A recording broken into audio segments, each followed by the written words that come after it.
All righty. Hello, everyone. We have 90 folks here live with us today and have Amy Lima here with me. This is so awesome. Yay! Hopefully, oh no, started. Okay, yeah, hopefully everyone can hear us. If you can, oh, perfect. All right, I see. Hello, Camille. Yeah, say hello in the chat. If you've been here before, you know the drill. Say hello in the chat, put your LinkedIn, say hi to everyone, let us know where you're from. If you have questions along the way, please post them in the questions tab and we'll try to work them in as we get to know Amy a little bit. But yeah, we are going to give everyone about another minute or two to join. Filling up really quickly. That is awesome. If this is the end of your day, thank you for joining us. If it's the beginning of your day, thank you for starting your day with us. I'm sure we have folks from all over the world. I'm in San Diego. And Amy, where are you at again?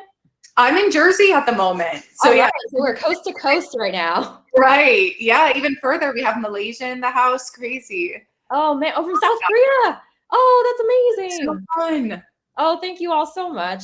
Okay, well, this is going to be awesome. And I decided maybe about 5 minutes ago that we're going to do a secret giveaway, one that has not been announced. I literally just decided this 5 minutes ago. So everyone can see, we've never seen a Designlab crew neck sweatshirt in white. Most of our stuff is usually in navy blue. So yeah, at the end of the webinar, probably around tomorrow, I'm just going to go through the list of people who are here live with us, and then we're going to randomly draw someone, and I'm going to reach out to you via email, and then you're going to get asked what size sweatshirt do you want, and we're going to go from there. Yeah. Feel amazing. Yeah. Woohoo, giveaway. Yeah, we love giveaways. All right, cool. So to kick it off, I am Emily. I'm the community manager for Designlab. I have a bunch of other titles, but that's really the only important one that everyone needs to know right now. So like I mentioned, if you are just joining us for the first time, say hello in the chat, drop your LinkedIn, say hello to everyone who's here. Let us know where you're from. And if you have questions along the way, please toss them in the questions tab. I will try to pick at them as we go about our conversation. But in literally about 10 seconds, I'm going to hand it over to Amy and have her introduce herself. She's going to tell us what she's doing now, tell us like what industry she came from, because she, like myself, we're career switchers into UX design, and we're both very, very happy. So yeah, I'm gonna hand it over to Amy, and then I'm gonna go on mute every so often. But yeah, keep going in the chat. We love it. All right, Amy, it's your turn. Amazing. Thank you so much. What an introduction. I'll try to follow up with that with the same energy. So, hey everyone, I'm Amy. I'm currently a product design apprentice at Pinterest, which is a super exciting role. So technically Pinterest's first ever product design apprentice. Pinterest has had a successful apprenticeship program on the engineering side for a while. This is the first time they opened it up to their design org, which is cool. So kept a small cohort. I'm kind of part of the beta cohort to kick it off. So that's where I find myself now, almost, yeah, like a year and a half, or when I started, it was almost like a year exactly to the date from when I actually started foundations with Designlab, which is so crazy. So it's been a roller coaster rookie year stepping into product design, like Emily said, from a totally different field. So in a previous life, before finding design, I worked in the music industry, actually, mostly producing and managing live events and working with artists directly, which I loved. But, you know, found that what I enjoyed the most about my roles in the music industry, when I felt my most authentic and expansive, was when I was connecting people with each other, the experiences that they loved, right? And that's really where my skills and passions lied. And when I realized that I could leverage that in design and technology, which was, you know, a field just more aligned with, you know, my interests, my passions, I've always been, you know, curious about it. It was kind of this big light bulb moment for me. And then, you know, just even once I started researching, reading about design, what goes into being, you know, a UX designer, a product designer, like I saw myself in every single job description. You know, I was like, I've been doing this my whole life, maybe. So yeah, very serendipitous, you know, that was like a poetic way of putting it. But yeah, it's been an incredible journey so far. Was it ever a goal for you to like mesh the two, like your previous life with like your new life, like music and UX design? You know, definitely a bit, you know, I mean, obviously like pioneering tech companies like Spotify, you know, still like super admire everything that they do. And it's interesting because I just see it in a different lens now. Even a company like Spotify that I lauded when I worked in the music industry, but for totally different reasons, like artist relations and their international department and, all their digital marketing campaigns. And now through the lens of product design, I'm like, oh my God, like, it's a totally different, appreciation, I guess. So definitely, but I absolutely would not say that that's the reason why I stepped into design. I was kind of looking to transition away from the music industry in general. I mean, if I could marry the two, that would be amazing. But again, one of the things that I think lends well to being a designer is I just have so many varied interests, right? And again, specifically connecting people with each other, that idea of community, bringing folks together, and that translated to, like user-facing products. Actually, that's like, so many different industries fall under that umbrella. So, can really, feel authentic and happy in a few different places through there. How do you feel, or like, what are the things that kind of tie the two together, or like make it seem like it was it like a seamless transition for you, or was it like, oh my God, like literally going from one world to another? Like, how did that feel?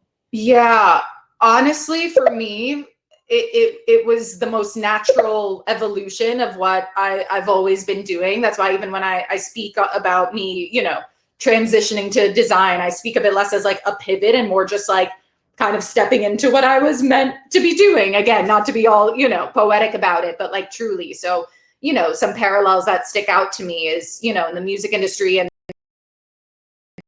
in various types of things I worked at, from record labels to management companies, I noticed that I had this skill for talking to people and like aligning goals and constraints, expectations, and being able to meet like different teams, like where we're at. So like I could communicate with artists and fans, the venue managers, the production team, like get my hands dirty with like a little bit of everything.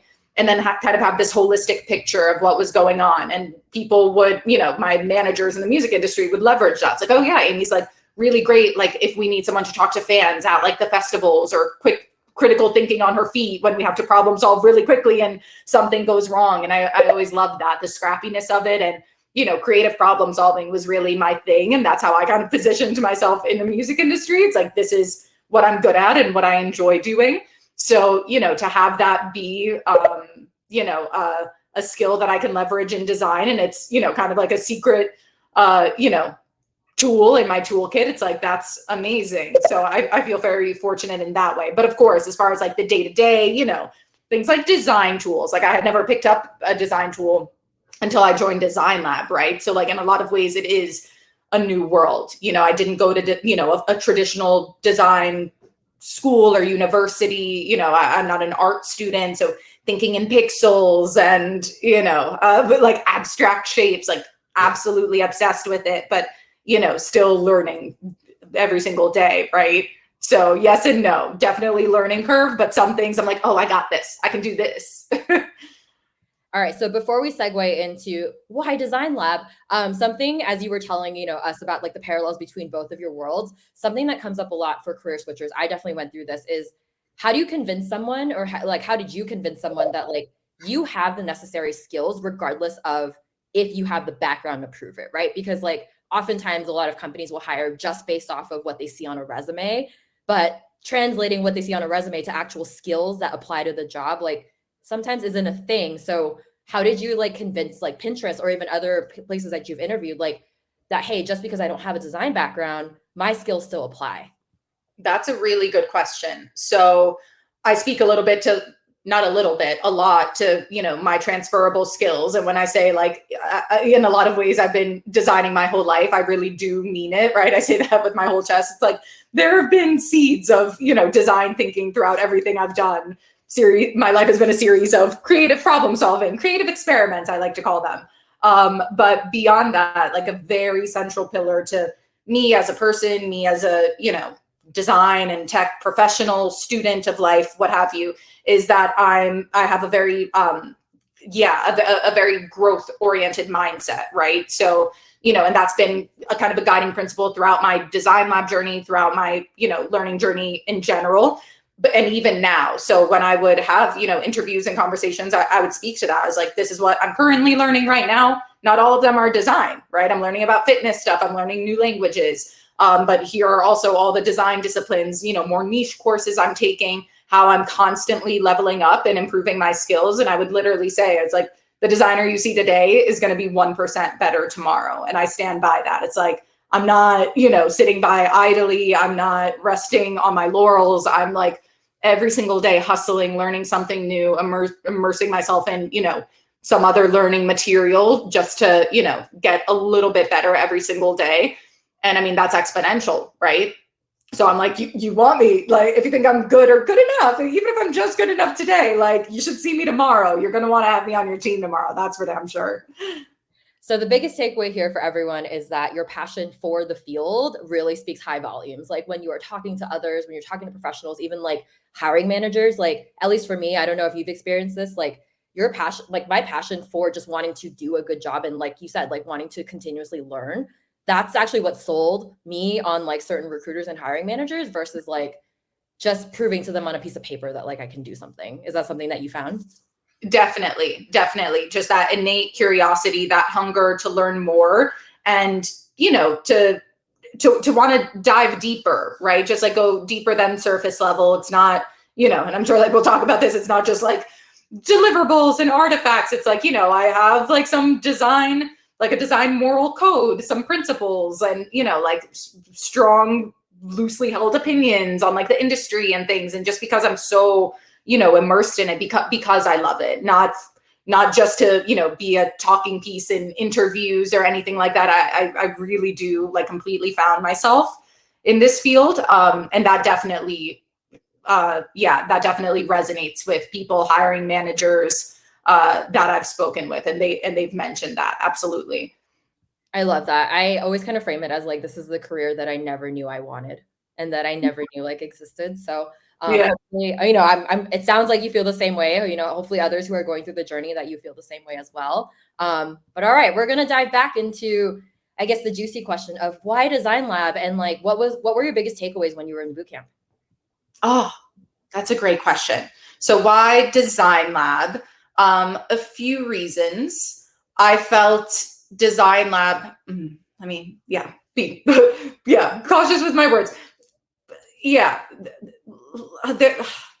The landscape is so, there are so many options, right? Like I remember when I, was just like finally like researching and looking into it, and I was like, oh my God, I need to sign up for some sort of boot camp yesterday. Like I found my thing. I need to dive right in. There are hundreds of boot camps apparently, and they seem comparable on paper, like how am I going to go about this? And every interaction, I'm really big, again, on human interaction. We have had like recurring themes, like, oh, if I could just talk to a human, so many questions will be answered, right? And you can catch a vibe. And from every single interaction I had with the Designlab, I just felt that humanity above all else. Not to say that other places lacked humanity. That's such a strong way of putting it. But I never felt like a recruit. I never felt like a number. I never felt pressured to enroll. Y'all always answered all of my questions. And that's another thing. I always have probing questions, maybe because I like just never understand what's going on. And that's also apparently a super skill. Like I'm going to ask a million questions. And, Designlab always answered them with patience and like went really deep with me. Again, never pressuring me to like sign my name on the dotted line, quick, enrolled for this cohort, like you're already late. So that lack of pressure, I think really made me feel like, oh, okay, they have my best interest at heart. I really loved how flexible, I use that word kind of loosely, like flexible Designlab's curriculum is, and that you can choose the pace in which you go through the bootcamp, right? Either part-time or full-time. And importantly, you can change your tracks. Like, if full-time's too much, you can scale back or vice versa. And even more importantly, the flexibility with your projects. So, you can kind of tailor your projects, customize them if you need to, really make them your own. And then through that, not have this cookie cutter, bootcamp portfolio that a lot of junior designers end up having. So, to be able to better differentiate yourself, position yourself in the market. So that was huge. The ability to take breaks, obviously the, one-on-one mentorship, the ability to, if needed, last resort type thing, maybe switch mentors if, it's not the right fit, like it happens. So again, just all of those things to me speak to having the student's best interest at heart and setting them up for success above all else, instead of any sort of arbitrary box that you're trying to put them in. And I felt that Designlab did that the best at the most accessible price point. In addition to offering, scholarships and, financing opportunities, again, like I found it to just be the best, the best in that regard. And coincidentally, I had already made up my mind, and then serendipitously I was going to go to register or maybe purchase foundations or something, enroll myself. And I saw a friend of mine from my hometown. I went to high school with this girl, and her testimonial, like her little quote in her face, was like in the checkout, like she was like the social proof in your checkout flow. And I was like, there's no way my friend, like, is she a designer now? Let me look her up on LinkedIn. And she had like this thriving career, she's still killing it. She's a lead designer today. And she as well, she just said, like, had nothing but phenomenal things to say. She said, you won't regret it. It's the best decision I ever made. And I had already made up my mind by that point, but that was just an additional little sign from the universe. I was like, okay, yeah, this is definitely the one. A biggest takeaway, I guess, let's go with your biggest, I guess, I hate using positive and negative, but like, is there anything that you felt like went really well for you while you were in UXA, and other things that you wish could have gone better? Oh, that's a great question. Things that went really well. I do think, like all of those like pros of Designlab that I just mentioned, I did take full advantage of every single aspect of those things. Specifically, being able to like curate my projects a little bit to like what really spoke to me, the types of, industries or companies work that I would want to do post bootcamp.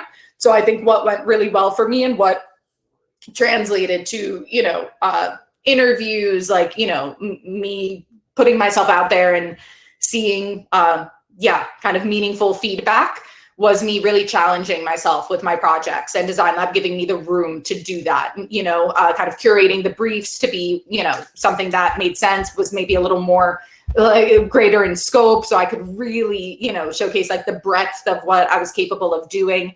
So I really doubled down on like, exhaustive projects and making them as challenging and comprehensive as possible to land me those interviews in that first job. What didn't go so well, perhaps no surprise, like I did kind of, burn out a bit at certain points, in which case, and which you shouldn't, that should not be part of the process. Like that's not a given by any means, right? But again, in those cases, I was super thankful to be able to have like the wiggle room that Designlab provided. It's like, oh, you need a little break, a pause, like, we're understanding, we'll work with you, take your time. And I absolutely, needed it, and like utilized those opportunities to kind of recharge. But looking back, I wish I had put a little less pressure on myself. Again, I was having fun. I was doing it just because, I was all consumed by it. But, also the time and context matters, right? I was like going through this in like the height of the pandemic, like dead of winter, and, just awful times all around. So definitely got a bit intense for a bit. So I definitely wish I kind of took it a little easier.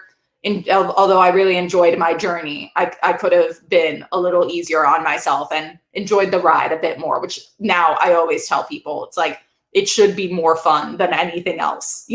A lot of the stress we put on ourselves is totally arbitrary and self-imposed. Like, it's fine. You should be having fun. We sound like two peas in a pod, because that's exactly what happened to me. I burnt out. But I think it just also is part of my personality of like, I want to learn all the things. I want to do all the things. And it's not just Designlab, but I want to do other things that are related to design. So like I went down this rabbit hole.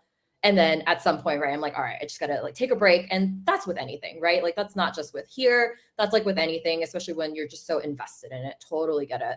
Yeah. Totally. Yeah. Big learning lesson, which, and I guess like still happier to have experienced that hard lesson, in like a safe, structured, like learning environment than, maybe when it's higher stakes on the job.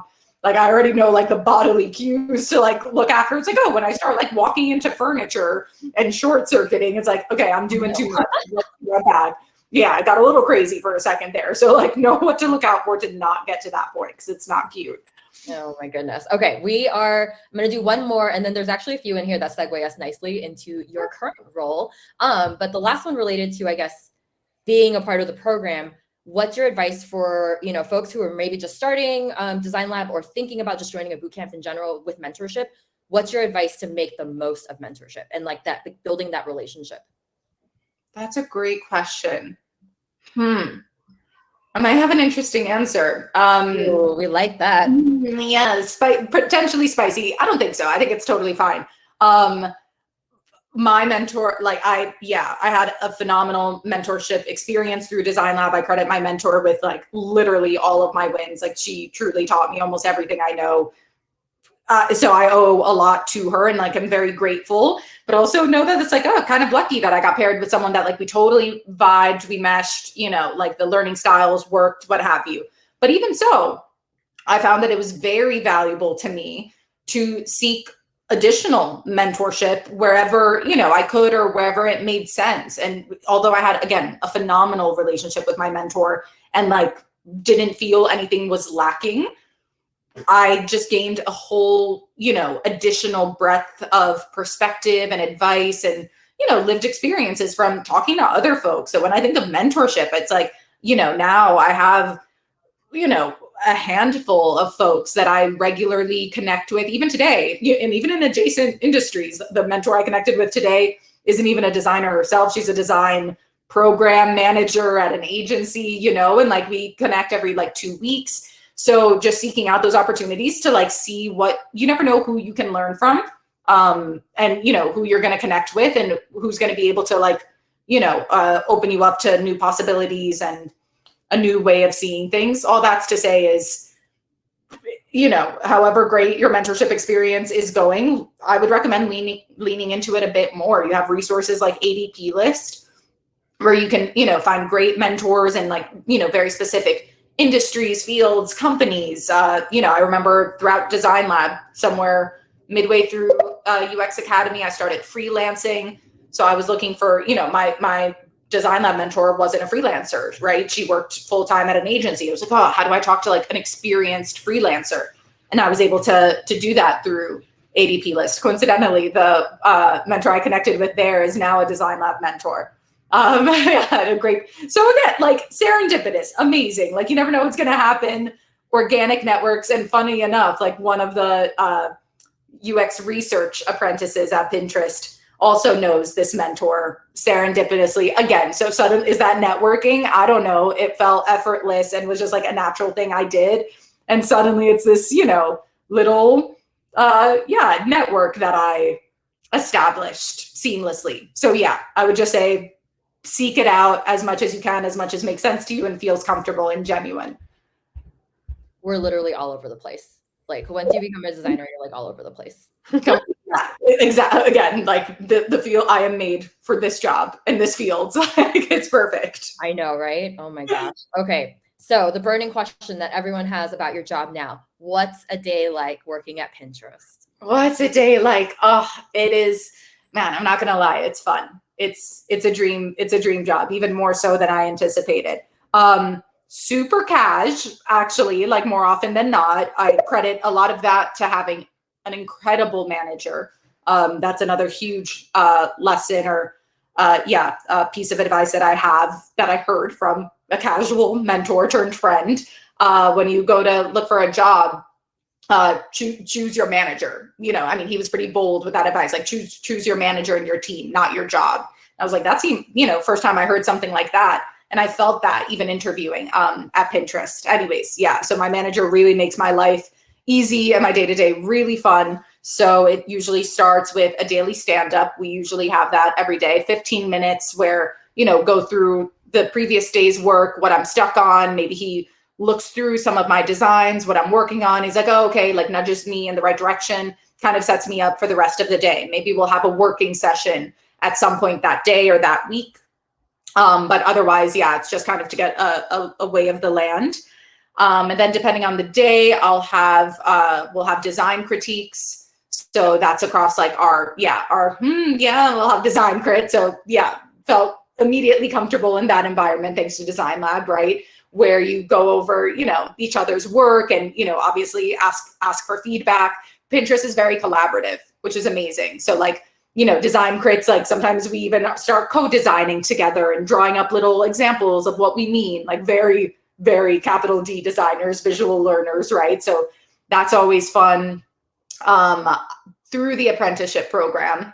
I don't know if I would have this otherwise. I have also weekly check-ins with our design manager. So my direct manager is also known as like my design mentor, or just my mentor at Pinterest. But he's my direct report. And then we have our, team's design manager, who I also meet with on a weekly basis. And that's more, not so much, I wouldn't call it HR, but more like operational questions. Like, do I have everything I need? Do I need, Pinterest offers an education stipend. Like, how do I expense a design course I'm taking? Oh, I have a question about, networking, to adjacent teams. I want to reach out to this person. Just like larger questions, not so much like nitty gritty design questions. So we'll kind of go through that in our weekly check-ins. I'll have other weekly meetings with other designers on adjacent teams. So another design lead on a team that we work really closely with, where I'll, either ask her questions about our projects or specific questions about her process, learning about her design journey. She's super talented. So that's great. Some other meetings kind of sprinkled in there across our design organization. Every other week, we do a really cool meeting that we call show and tell, where different design teams will kind of, just do a quick 2-minute presentation on what they're working on, what they're thinking about. Oh, this was an experiment. We iterated on this, whatever, just so everyone kind of knows what's happening across social, on every team. So that's really fun. And then of course, project meetings. So I just recently saw my first project through end to end for about 5-6 weeks. Yeah, so exciting. So for that, I got to lead my first kickoff meetings for the project. I connected with the PM directly, was working directly with the engineers. I was, writing out edge cases in our product PRD, making sure that the end-to-end flow was, pixel perfect, spec'd everything out, handoff meetings, answering any open questions. So, you have some ad hoc project related meetings there. I will say, and again, I'm sure my manager is largely to thank for this. I do have quite a bit of focus time every day that I can dedicate to straight design work. So yeah, that sounds like a ton of meetings, but on any given day, I'll have at least total, probably 3 to 4 hours of just focus time, which is a lot and amazing. So my days aren't meeting heavy, which I love. So yeah, kind of a nice balance, but then I'll have a meeting to break up, if I'm getting stuck in designs and, need to walk away from it, then we'll have, a meeting that's low pressure and kind of breaks up the day. I'm jealous. I wish I had even 2 hours of yeah time, but I guess I'm also the kind of person that's I'll focus when my brain is ready to focus. So very fortunate to, be working remotely entirely, where my team, kind of what you mentioned, right? Find your team, find your manager. That's what's going to keep you going.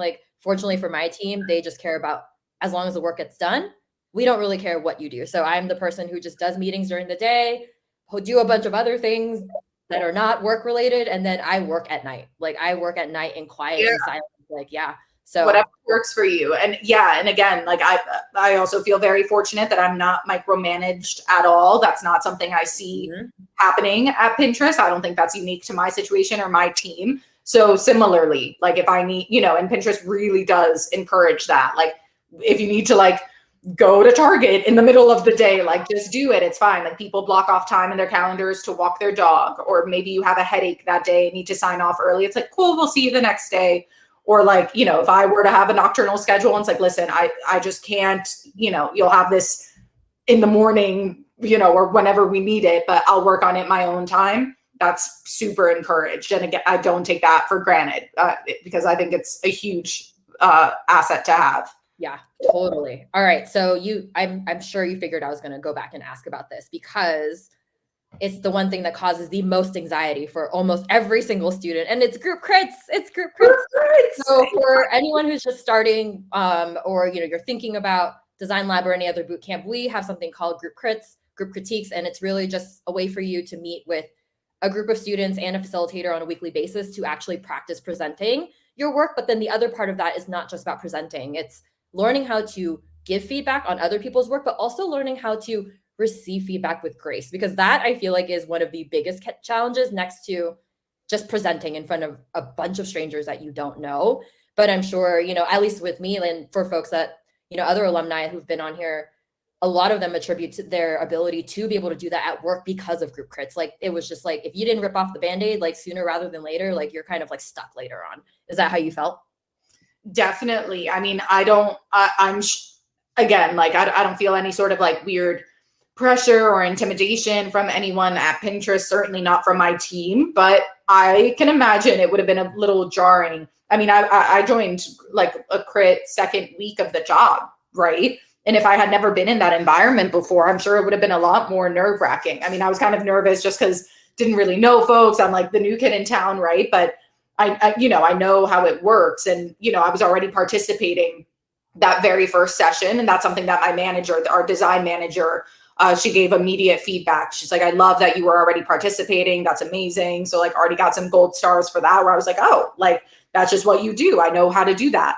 And an added bonus of group crits, like in Designlab specifically, like that's where I made a lot of my great friends. So friends that like I still chat with today. We've seen each other in person. I'm just meeting with like a great, you know, one of my best friends this weekend, you know, from Chicago, who like we met in a group crit, chatted with another person today that I didn't even remember that we were in a group crit together until I saw him. I was like, we were definitely in group crit together. That's how like, I remember you too, whatever. It's a great way to, you know, meet other students in, you know, a totally virtual learning environment. I would literally just like cold Slack message cool people that, you know, I liked their work or their vibe. They seemed cool, you know, kind of cringy, but just an added bonus of like, I looked forward to it every single week. Yeah, no, that is probably one of the bigger storylines so far. Like probably in the last 6 months, like there's been so many friendships that have developed like through Designlab. And like you said, like it's completely virtual, but like for some reason you just feel closer to folks, just like knowing that you're kind of in this together. I don't know. It's really, it's like a weird way to build solidarity, but like it somehow works. At least for Designlab, it works. Definitely. Yeah. And like really meaningful friendships, like not just through, you know, the context of learning or Designlab. Like I've definitely made some wonderful lifelong friends, which is, you know, for me even like, yeah, just as great as, you know, getting a whole career out of it. But again, yeah, people first in my life. So I think, yeah, so thankful for that. So amazing. Okay. So we're going to go down the list of questions because there's quite a few. So we're going to go by upvotes. So the first one's from Victoria. So what surprised you most about the job process or the job search process in UX did you start applying while you were still in the academy? Interesting. Yeah. So that's, yeah, one approach that I definitely took. I didn't wait until I graduated to start applying. Like I was kind of consistently, casually applying and reaching out to folks throughout my UX Academy journey. So I also took that approach with building my portfolio. So I didn't wait. And this was like a personal choice that wouldn't necessarily recommend, absolutely not necessary, did add a lot of probably undue work, pressure, stress, whatever. But I was like actively building out my portfolio progressively, like with each capstone project. So yeah, and iterating on that. So as soon as I had like one project in my portfolio and it obviously didn't look great, you know, struggling with Webflow, like in retrospect, I mean, yeah, not the best, but I already started reaching out to people more confidently with that and like linking it in my cold emails and getting responses, getting replies to that. So that's one thing that surprised me early on is being, you know, being approachable, and it's how you reach out to people, how you communicate and how you pitch yourself truly, that you can really see kind of natural, natural feedback, like immediately positive feedback to that. And I think honestly, that's top of the list. And additionally, honestly, I would also say peer networking is huge. And that's something that I advocate for, peer networking and collaboration over competition, I like to say. So with peer networking, for example, like there were, you know, like I would reach out to designers, like, you know, not senior, not, you know, these super established designers, but, you know, I would see their portfolios getting featured, or there would be an article featuring them or something. I would come across their work and I'd be like, oh my God, this person does amazing work. And, you know, my age, whatever, like maybe they went to design school or something. And I would reach out to them and like, just have a chat, again, for no other reason than just kind of want to meet cool people and like ask them questions, what have you. And then, but that ends up being a little bit of a network, but I've gotten opportunities passed along, through that. I remember there was one time I signed up for a portfolio review, just like a public portfolio review through Designers Guild on Facebook.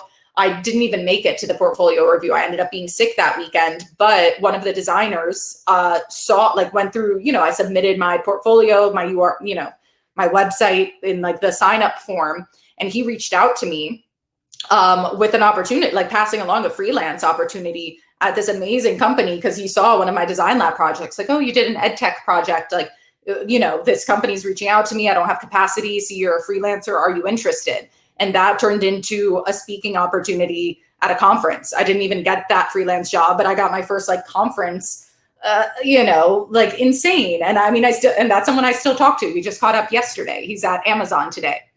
So like just how these things, kind of evolve. So like building your peer network, and equally through Designlab, you're all coming up together, right? So like you never know where your peers are going to end up, and not, to do that in any sort of self-serving or advantageous way. But like, I think it goes a really long way. And how that manifested in Designlab was that me and my friends, we would work with each other while we were going through the job hunt. Like we would share resources. I literally gave them access to my Figma file with my PDF portfolio, my design presentation. Here's the Google Doc that I'm using to organize like my presentation notes that I'm doing like in my interviews. Like we were just completely transparent with our cover letters. How do you format your resume? Did you do it in Figma? Yep, here's mine. I pasted it in your Figma doc. Like just completely, helping each other out and empowering each other rather than trying to push each other down, right? So I'm a huge advocate for that. And all of us ended up exactly where we wanted to be, in great positions, great companies, and as great friends. So I think, seeing the value of that was another, maybe not surprise, but like huge benefit that I saw through the process. For sure. And I think the biggest takeaway from that is don't be afraid to be vulnerable, right? Like if just by, making yourself open and just like, just showing everyone that you're just ready to learn and that you're just open to that feedback really creates that network of like open communication, right? Because like the minute someone just like closes it off, it like sets off a weird vibe. Like it just makes it, okay, well, is it okay if I like talk to you? Is it okay if I like ask you a question? Right? Yeah, it's like a little bit of an edge. I mean, my good friends also applied to the Pinterest apprenticeship. Like a few of us were in it, and we were like talking through. It's like, oh, did you ask, get asked for next steps? No, I don't know. Just helping each other through that. Like passing along like mentors on ADP list, or, someone talks to like a cool mentor. Oh my God, look at this resource that they sent me. We should think about this. Or even now, all of us are at our jobs, and, we have like monthly, just like chats, hangouts, and we're going to set up our own design crits among us three. So like, again, still peers, still, we're all still, pseudo students, still learning kind of early on, but, without the pressure of like doing that in your day-to-day job. Maybe we can help each other get unstuck. So we're still doing that. And like, that's amazing. And you have that, a whole wealth of resources and potential friends through this program that, you can leverage as resources. So it's like a win-win for everyone. I feel like we're like a giant family, like designers just like together, like as a giant family. Like the minute you like meet someone, like the fact that you find out like, oh my gosh, like you're also a product designer, you're also a UX designer, everything just comes down. There's no walls. You just start talking. It's like super organic. Like that's what I found. And it's been awesome. And the best part for me being an introvert is that I can do all this online, and like no one really thinks about it otherwise, right? Like, oh, you don't have to meet in person. Like it's awesome. I love exactly. It. So easy. So easy. All right. So we have more questions. I think I'm going to let you answer, but we can certainly tackle this one together. What would you say are the key differences between UI, UX designers do and what product designers do? There's definitely an overlap, but I know there's like technicalities in the differences. Yeah, that's very interesting. So like the textbook definition, right? I mean, it's going to be like UI is more, it's more of a, Yeah, like I don't want to use the word like exclusively. So like this is where like my opinion, gets spicy. But yeah, like it's more like an exclusively like visual discipline, right? Like, you have to be, in my opinion, and honestly, like, like I'm still working on building my UI skills. I think it's a lot of like, abstract understanding of, just basic design principles, balance and composition. And it's, Mhm. for me, it's like very art school. Not that design is art, but like, you know, UI to me is like a very like delicate social science. It's very challenging.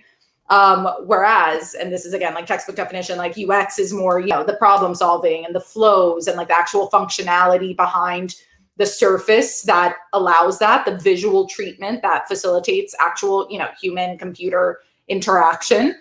And product design is a balance of both with, you know, at least in my role and my understanding, with additional business considerations, right? So like also balancing business objectives being looped into those conversations, product strategy, which I love, you know, really, yeah, kind of cross-functional collaboration and product thinking. So that's kind of how, yeah, the separation, the segregation of the three. But I would honestly argue that there's no UI without UX, right? Like being an effective UI designer, I mean, you have to, or You just I mean, have or to you understand don't. like what the intent is, right? Like behind like the UX that was crafted. Now, how do I translate that into like one button or like Yeah, one box on it? yeah, because Yeah. maybe the most, you know, like the most, I don't know, provocative UI it can be rendered useless if, you know, Yep. you don't have at least like a UX understanding or consideration, you know, kind of how like, you know, product designers will have to understand engineering constraints, like, oh, what's actually possible or what's in scope. Oh, we can't go this wide because we have a deadline, or this is actually, you know, a small experiment, what have you. But then it's important for you to understand like, oh, these are questions that I have to ask, and I have to understand like, you know, the scope in which I can work under. And it's the same with UI or UX, right? Yep. So Yep. I, yeah, for me, I think they all go hand in hand. Certainly you can, you know, be stronger in one or versus the others, end up specializing, absolutely. But like I do think they all have to work together. Yeah. And I will say, like, for anyone, you know, who's trying to figure out like which role or title best matches, truly, even till today, we're still trying to figure out what any of our titles mean and what, you know, like, so there's a lot of like times where you'll see product designer, but then they really just want like a UI designer. And then sometimes they'll ask for, you know, like they'll ask for one or the other. But I would say for the most part, like my titles have always been UX designer in some capacity, but I'm always on the product team. I'm always talking about business requirements. I'm always learning about like what the goals are, what our roadmap is. So like, I Mhm. wouldn't exclusively say, right? Like I don't think you would either, that like product designers are the only ones factoring in the business goals. It's just whatever title, whoever came up with the job description, like that's really like what they Yeah, best matches. exactly. And at the Yeah. end of the day, I think all of these distinctions, you know, product designer, UX, you know, UI, UX slash UI, digital product designer, digital UX designer. You see, it's like they don't, you know, titles are completely arbitrary in my opinion, right? At the very end of the day, and there isn't an industry standard for it. Nope. Read the job description, suss it out in the interview process, like what will I actually be doing? And if that aligns with your interests and what you're trying to do, you know, what you're trying to build on, then perfect. Yep. I did see a question in the chat that's related, and it's actually really interesting. So this one's from Jackie. It says, I see production designer as well. How does that fit in? So my take on a production designer is that that's real. That's not, it's separate. It's more of a, like, if you're thinking along the lines of like video production or, you know, anything that's like animation, like things like that, things are just more like final type screens. Like that is what I've always seen as like a production designer. Cause we actually have one at the company that I'm at, but he primarily works with the marketing team. So that type of designer is very different from like just a general product designer. Production is really, you're there to like get things out and like primarily for marketing purposes or, you know, any type of like videos or demos and stuff like that. That's how I've always seen it. But have you ever had experience like or seen production designer?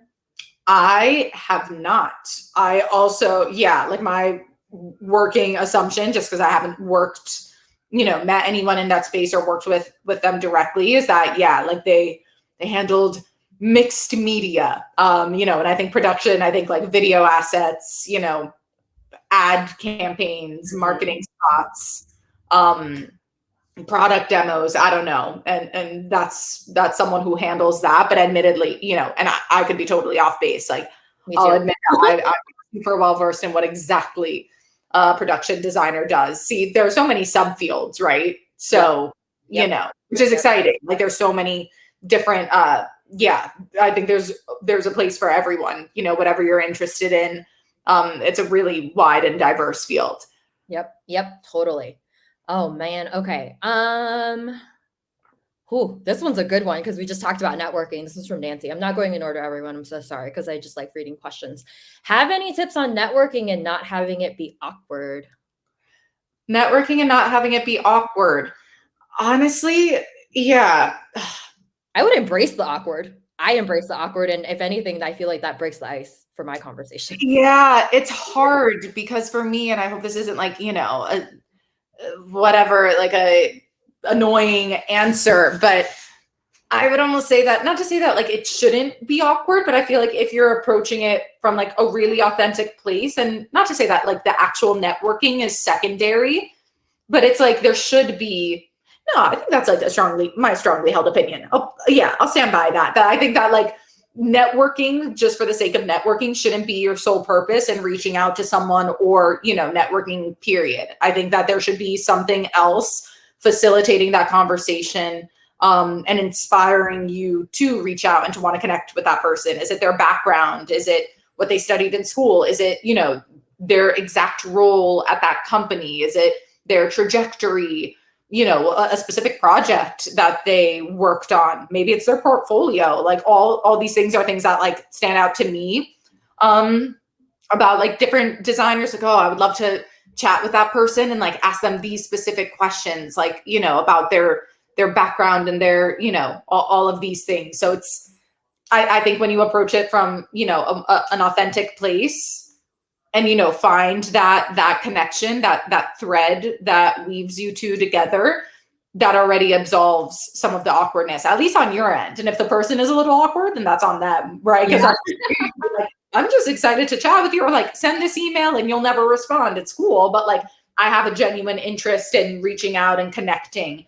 And I think that, yeah, at least for you, like in my own experience, I can feel good doing that because I'm like, then they can do with it what they want. Then that's out of my control. But, so definitely find that genuine connection, that like purposeful, means of connecting with someone versus just for the sake of, I'm going to add this person on LinkedIn because they work at this cool company or, whatever. Yep. And I guess along those lines too, right? Like when you're networking, like you mentioned, like having purpose, like this kind of sounds counterintuitive, but it also makes sense. Like the purpose shouldn't be to get a job. Like when you network with someone, like if that's the first thing you mentioned, likely you may not hear a response, or it may just be very cold, right? So like really find another personal purpose, like, like you really liked what they did. Maybe you saw their portfolio, or like, you saw a project that they posted, like just something like that. But like, when you do cold reach out to someone and it's just specifically about a job, like try to see if you can make a personal connection first. At least that's my experience. Exactly. Yeah, definitely. Yeah. Plus one to that. I don't know if anyone's, received well, like a cold ask for, a favor or, a job recommendation, a referral or something. It's like, if you don't know the person at all, like that's not going to get you far. Right. So yeah, always you want to reach out to someone, but, establish a connection before you need something from them, right? Like that should come first. And like those two things should be mutually independent, best case scenario. Well, hopefully also, right? Like let's say you do cold reach out to someone about a job and they like pick that up really quick and they just want to hire you really quick. Put the brakes on, because there's probably something that you don't know. Yeah, right.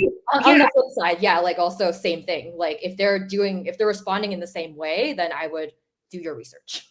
Yeah, exactly. 100%. Oh man. Okay, so this one's I know that a lot of folks will ask this on all these webinars, but advice when creating case studies and the overall portfolio. I guess like any feedback that you got during a review process or from your mentor that like really stuck with you, and then like if you were to pass on your knowledge to someone else, like what would you tell them? Yeah.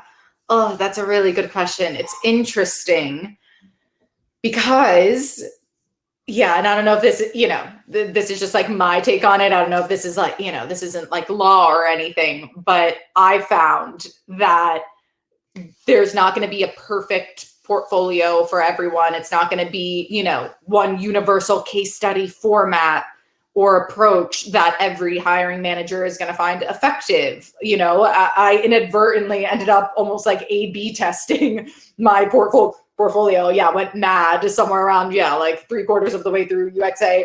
Wow. You know, was obsessed with ATP list, like meeting so many cool people, and ended up chatting with like a dozen folks and just like, you know, vibes, but also, oh yeah, here's my portfolio. Would love to get your thoughts. My case studies, my approach was emphasis on process and to be super thorough. I was like, I did all this work, like, and you're gonna see it. Not just for the sake of showing you. Like, I'm not putting in like every piece of work I did, every single design artifact. No, it's all intentional. It all tells a story. I'm not just like putting in everything there, but it's going to be long. Like, I found that like, I knew I was a storyteller. You know, I enjoy writing. So I made, you know, my case studies very narrative, you know, in my voice, like it's very conversational. That's like feedback that I've gotten, that people noticed that and took well to it. So that was my approach. But I was like, you know, I'm learning as I go. Like, is this how you do it? I don't know. So many people go about it differently. And some people, you know, some folks, and this was like V2 of my portfolio. It went through a lot more, life cycle. I'm going to ask you, like, how many iterations did you go through? Yeah, so many. But, you know, some folks were like, yeah, no, this is great. This is super, like, love this, amazing. Some folks were like, I wouldn't even read past the first paragraph. Like, I would not touch this. That was a bit discouraging to hear. And other folks were like, honestly, it just doesn't matter. Like, do it, don't do it, whatever. Like, I don't even care about portfolios. Like, it's, you know, do whatever you feel like it. So I was like, you know what, like, you know, once you seek out enough opinions, they're going to end up canceling out, right? It's going to end up just like being so blurred.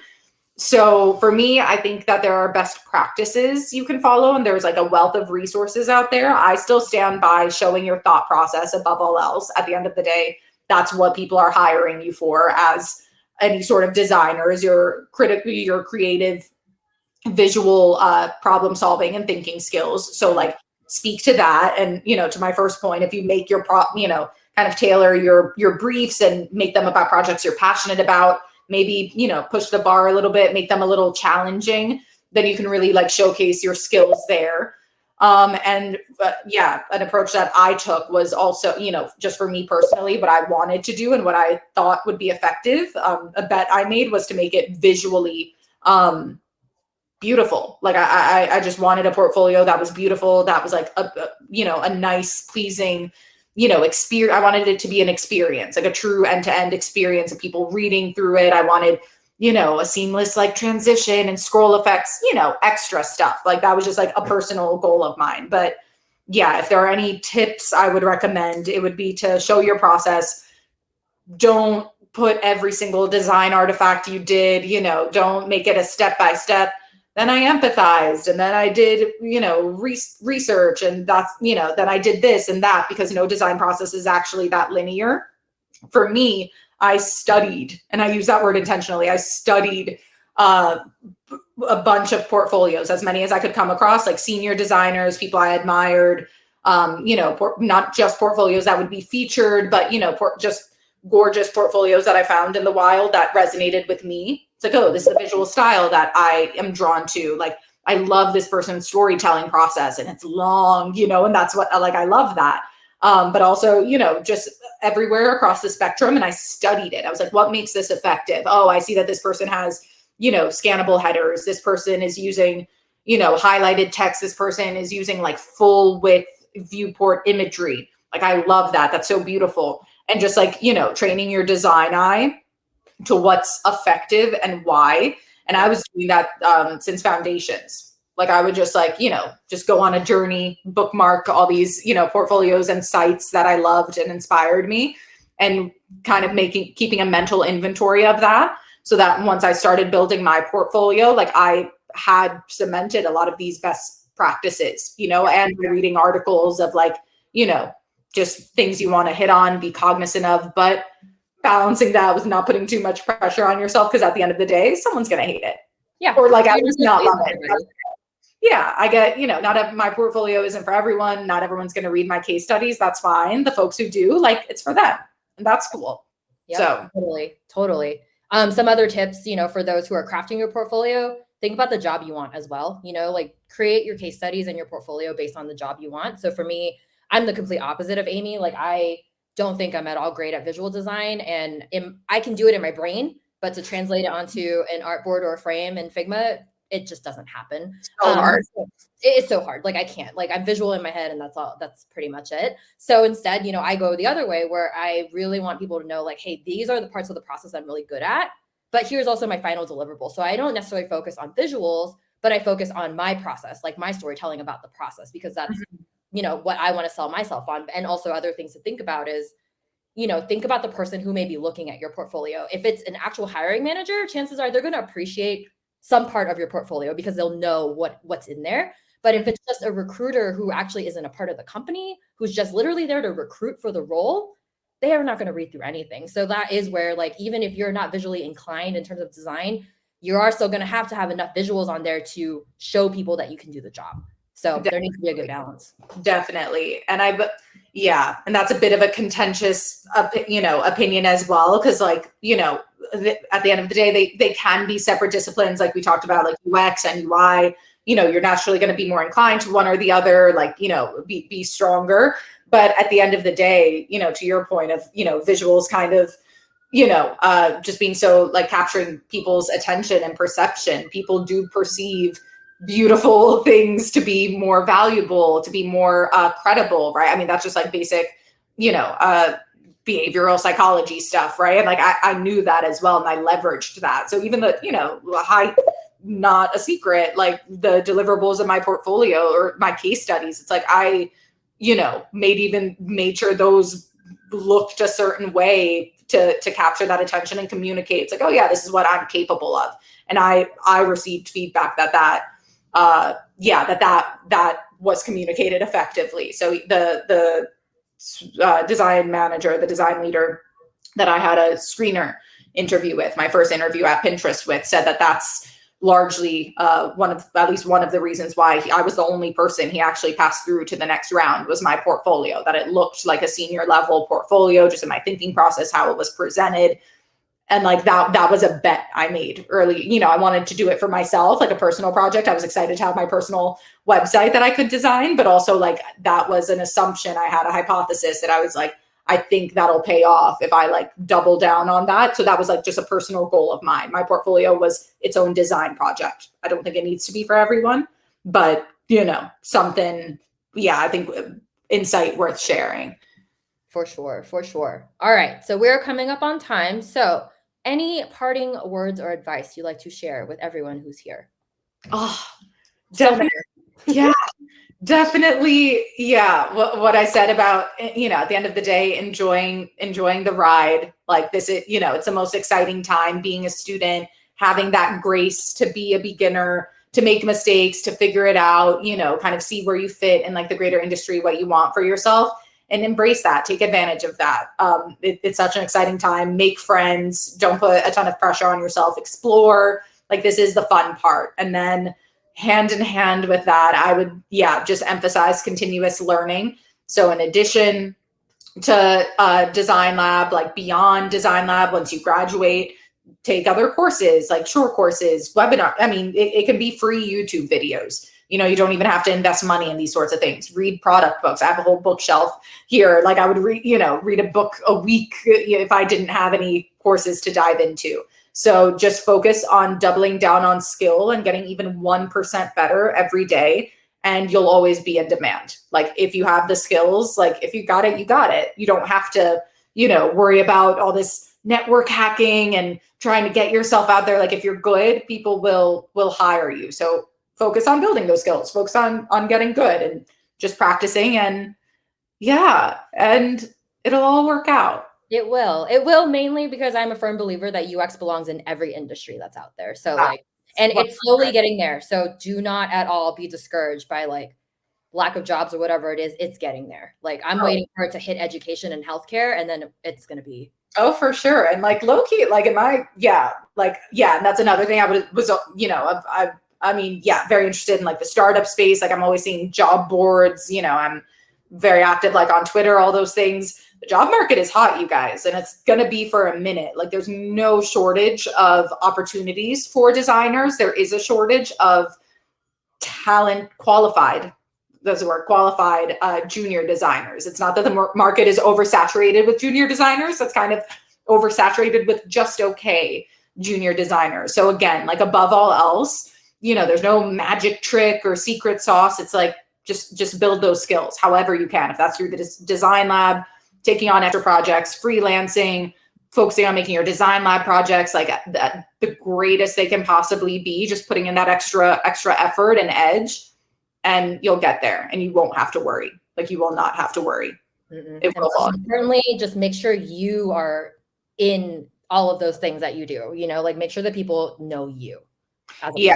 Let people know you exist, share your work. If that's on LinkedIn, if it's Twitter, you know, whatever you do, you don't have to make like, you know, whole branded social media accounts. That stresses me out. I don't do any of that stuff, but I let people know I exist. I slide into, again, interesting people's DMs and I send out cold emails with folks I want to meet just to have a chat. Here's what I'm about. Like include my portfolio link, you know, URL and any communication, you know, intro call, whatever. So yeah, just put yourself out there in authentic and genuine ways to you with, again, just the purpose of fostering those meaningful connections versus like just empty networking, you know? And again, all of this plays into each other naturally. Definitely.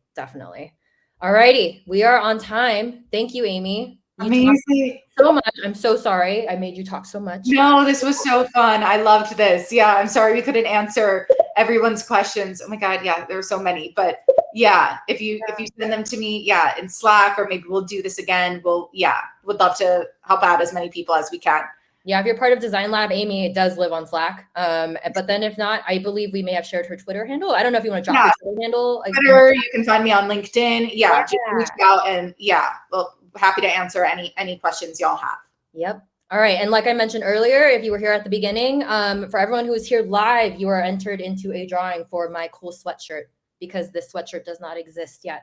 So yeah, if you are selected as the winner, you're going to get an email from me. Yes, lucky you. Woohoo! Alrighty, everyone. Thank you so much for spending your evening, morning, whatever time of day it is with us. It is the end of our day, so I believe we are gonna go get ready for possibly food, but definitely sleep. So definitely bedtime. Yes.